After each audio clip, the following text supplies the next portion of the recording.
Luke 12 verse 20.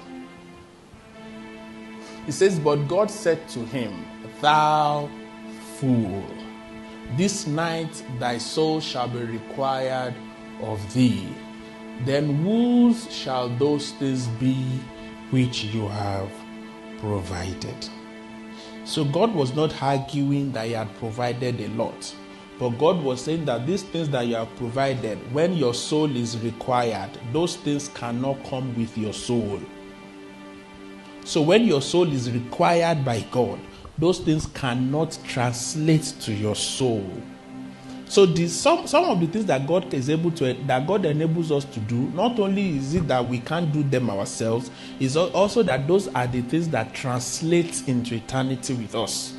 So God was telling this rich man now that I'm going to require your soul, but all the things you have amassed, who are you now going to give them to?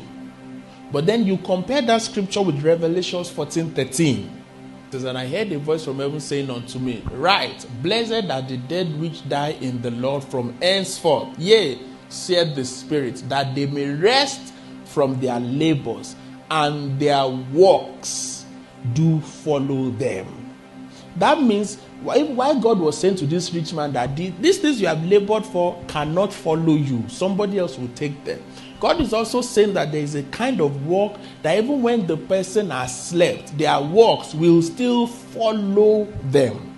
So there are things that we can engage our strength in that will follow us to eternity. There are also things that we engage our strength in that will not follow us to eternity. So that at the end, God does not look at us as rich and powerful as we are and say, thou fool, this thing you have amassed. If we now spend our lives amassing things that cannot translate to anything in the house of God, are we not in the same category with this rich man? Because what Satan wants to do is to make sure we end up spending our lives chasing after things that have no eternal value. There are things that righteous men can do here, that when you get there, those works follow them.